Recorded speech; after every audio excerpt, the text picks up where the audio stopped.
Madame Gaston, his little wife. Oh, no sir, not me, I guarantee it. Je veux vivre autre chose que cette vie. Quoi? Chante mal? Salut à tous, aujourd'hui je m'attaque à la version live du film de Disney, La Belle et la Bête.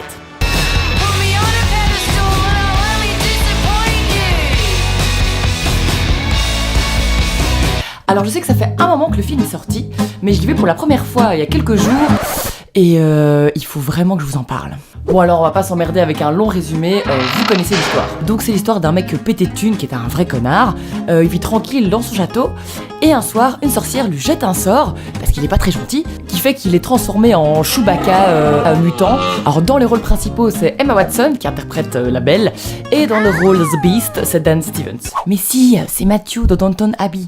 Alors déjà, avant toute chose, pour bien comprendre cette vidéo, il faut savoir que La Belle et la Bête, sortie en 1991, dont est adapté directement le film, est, si pas mon préféré, un de mes Disney préférés. Dans mon top 3, top 2. Et oui, devant le Roi Lion. Pourquoi? L'animation, déjà, qui est super classe.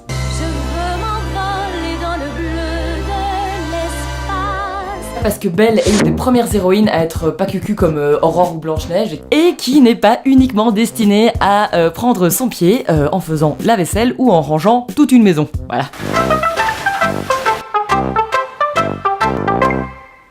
Et elle s'en fout complètement du mec qui la drague bien en mode bonne oppression. Tu sais, Belle, qu'il n'y a pas une seule fille en ville qui n'envierait pas ta situation? Oui, c'est un petit peu la première héroïne féministe. J'ai prononcé le mot maudit.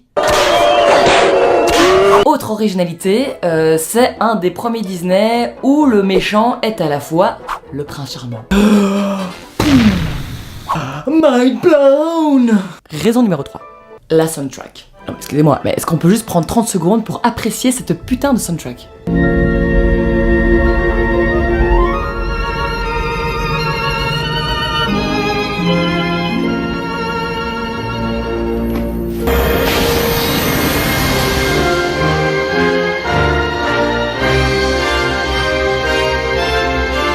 Voilà, je kiffe tellement cette soundtrack, franchement il faut pas me lancer dessus.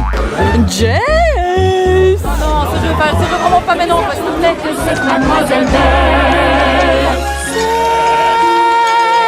le plus beau des romans. Et tout seul, sagement chante, tu vois. Jessica! Oh non, faut pas encore, pas maintenant. Ma mignonnette. C'est la fête.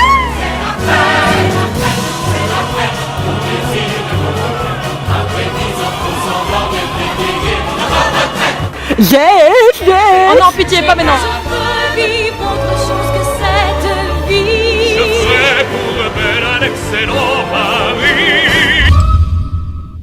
Donc, tout ça pour vous dire que, en tant qu'admiratrice infinie du film de Disney, j'ai été, comment dire, déçue. Comment faire d'un film animé incroyable qui a marqué toute une génération un remake de merde?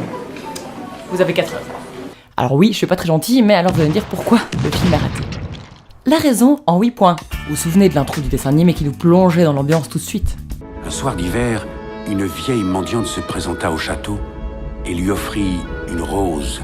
Alors qu'ici, tout est joué par des acteurs, avec des dialogues, et il y a la voix off en plus par-dessus, et tout nous est montré. Repulsed by her haggard appearance, the prince turned the woman away. 2. Le costume et les décors. Trop de kitsch, tue le kitsch. Voilà. 3. Les acteurs. Bon alors ils sont pas mauvais, mais le problème avec Emma Watson, c'est que moi je vois trop Emma Watson, pas les personnages qu'elle interprète. Bon après elle est très jolie, hein. Raison numéro 4. Dan Stevens. Gros gâchis. Parce que autant il est devenu méga canon, et puis en fait on le voit que en image synthèse. Vous me suivez jusque là? Numéro 5. Les chansons. Oui, ce sont les mêmes que dans le dessin animé, mais on sait pas trop pourquoi, mais ça marche moins bien. Donc du coup... 6. En gros, cette adaptation est un copier-coller du dessin animé, mais ils ont enlevé tout le charme du premier film. Voilà, je sais pas comment ils ont fait pour autant la forêt. Numéro 7. Alors oui, quand même, un truc pas mal, le duo Gaston et le fou fonctionne bien. Et le fou serait le premier personnage gay de Disney. Cool. Mais bon, c'est subtil, hein. Il y a juste 2 phrases qui nous le font un petit peu comprendre à la fin du film. Voilà, je fais un petit peu le tour des raisons. Alors franchement, c'est la mode depuis des années de refaire des Disney avec des vrais acteurs en version live. Mais dans celui-là, on sent vraiment le côté opportuniste money quoi. Franchement, refaire un remake aussi naze à partir d'un dessin animé qui est vraiment super, franchement c'est un peu comme si... Voici le chef-d'œuvre de ma vie. Je pense avoir atteint la perfection.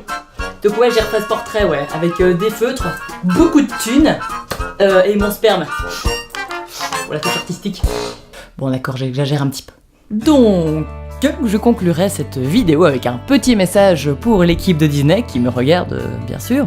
S'il vous plaît, laissez-nous nos Disney qui ont bercé notre enfance et utilisez vos scénaristes pour la raison pour laquelle vous les avez engagés, c'est-à-dire pour créer des nouveaux scénarios et bosser sur des nouveaux personnages.